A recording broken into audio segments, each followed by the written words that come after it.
계속해서 포항에서 전해드립니다. 경북 동해안 지역은 오늘 대체로 맑고 낮과 밤의 기온차가 크게 벌어지겠습니다. 오늘 아침 최저 기온은 5도에서 7도로 올 가을 들어 가장 낮았고 낮 최고 기온은 17도에서 19도로 예상됩니다. 대기가 건조해 산불 등 각종 화재 발생에 유의해야 합니다. 바다의 물결은 동해 전해상에서 0.5에서 2.5m로 일겠습니다. 태풍 피해가 극심한 영덕에서는 자원봉사자들의 헌신으로 주민들이 서서히 생업을 준비하고 있습니다. 현장 조사가 진행될수록 피해 규모가 점점 늘어나 특별 재난지역으로 지정될 것으로 전망됩니다. 한기민 기자가 보도합니다.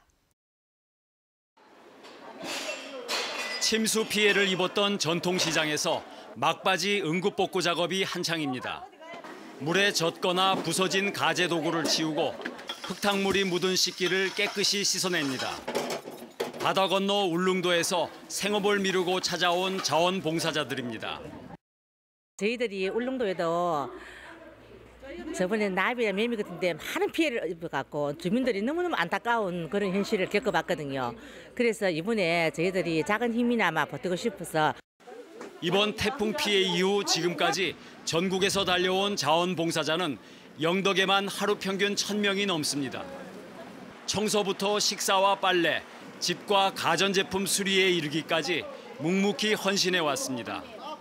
이들의 노력 덕분에 망연자실했던 상인들도 서서히 생업으로 돌아갈 준비를 하고 있습니다.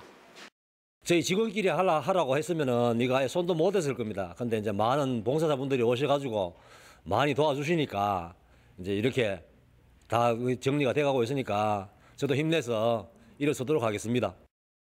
영덕군은 특별 재난지역으로 지정받는 데에는 문제가 없을 것으로 보고 응급복구를 마치는 대로 정부의 지원을 받아 항구복구를 추진할 계획입니다.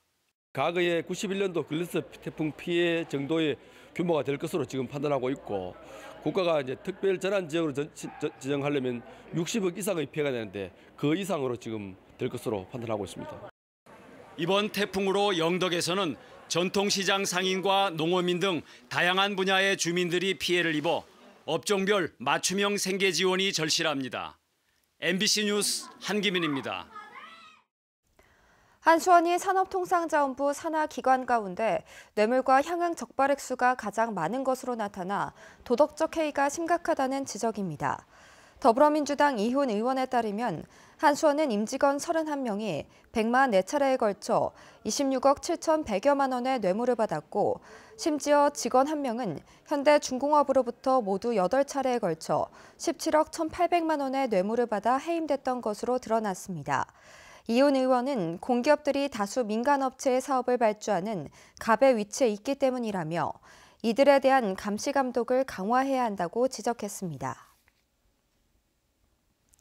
국회 산업통상자원 중소벤처기업위원회는 여야 간사합의를 통해 어제로 예정됐던 포스코 최정우 회장에 대한 국정감사 증인 채택을 철회했습니다. 위원회 관계자는 포스코그룹이 제출을 거부했던 내부 감사 보고서를 제출해 굳이 최 회장이 출석할 이유가 없어졌다며 윤동준 포스코에너지 상임고문과 윤태주 전 포스파워 대표를 증인으로 불러 질의할 예정이라고 설명했습니다. 최 회장의 증인 채택을 주도한 자유한국당은 포스코에너지 연료 전지 사업과 관련한 부실 의혹과 삼척 포스파워 발전소의 위법 특혜 의혹 등에 대해 포스코그룹이 내부 감사 결과를 은폐했다며 최 회장을 증인으로 불러 추궁할 예정이었습니다. 태풍 콩레이의 여파로 울진 한울원전에 발령된 백색 방사선 비상은 풍속정보 전달 오류에 따른 오보였다는 주장이 제기됐습니다. 국회 과학기술정보방송통신위원회 소속의 더불어민주당 이철희 의원은 원전 규제 기관에 확인한 결과 이번 백색 비상은 10분 평균 풍속 측정값이 아닌 1분 평균값이 전송되면서 잘못 발령됐다고 밝혔습니다. 이 의원은 하나의 풍속계에서 생산된 측정값이 원전 내 발전소별로 다르게 전달되면서 일어난 어이없는 사고였다며 발령되지 않았어야 할 경보가 울린 것도 중대한 실수라며 한수원이 전 국민을 상대로 양측이 소년이 된 셈이라고 지적했습니다. 만 65세 이상 노인을 대상으로 하는 독감 무료 접종이 어제부터 시작됐습니다. 노인 독감 예방접종은 다음 달 15일까지 전국의 보건소와 지정 의료기관에서 받을 수 있고 다음 달 16일부터는 보건소에서만 가능합니다. 질병관리본부는 만 75세 이상 어르신과 65세에서 74세 어르신 중 의료 취약지역 주민 등은 지난 2일부터 무료 예방접종을 하고 있고 지금까지 265만 명이 접종을 마쳤다고 밝혔습니다. 경상북도는 상반기 1,391명을 선발한 데 이어 하반기에 신규 공무원 161명을 더 채용합니다. 7급 행정직 17명을 포함해 8개 직렬의 44명, 소방공무원 100명 등입니다. 이 가운데는 특성화고 마이스터고 졸업자 21명도 포함돼 있습니다. 경쟁률은 7급 행정직렬이 72대 1이고 여자 지방소방사는 56대 1입니다. 필기시험은 내일 실시되고 면접과 체력 검사 등을 거쳐 최종 합격자는 행정은 다음 달 20일, 소방은 12월 27일에 발표합니다. 지난 3일에 시작해 그제 끝난 제46회 신라문화제에 35만여 명의 관람객이 찾은 것으로 나타났습니다. 경주시는 태풍으로 이틀간 야외 행사가 중단됐지만 전국 공모 콘텐츠를 포함해 10개 분야 44개의 다양한 행사가 진행돼 많은 관람객들이 찾았다고 분석했습니다.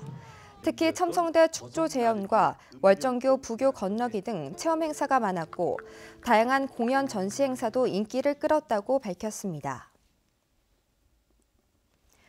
올해 경북에서만 농기계 사고로 40명이 목숨을 잃어 농민들의 주의가 요구되고 있습니다.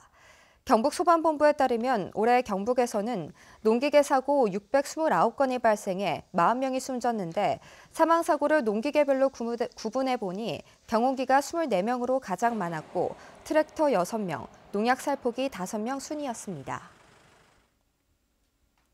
네, 이상으로 포항 MBC 뉴스를 마칩니다. 여러분 고맙습니다.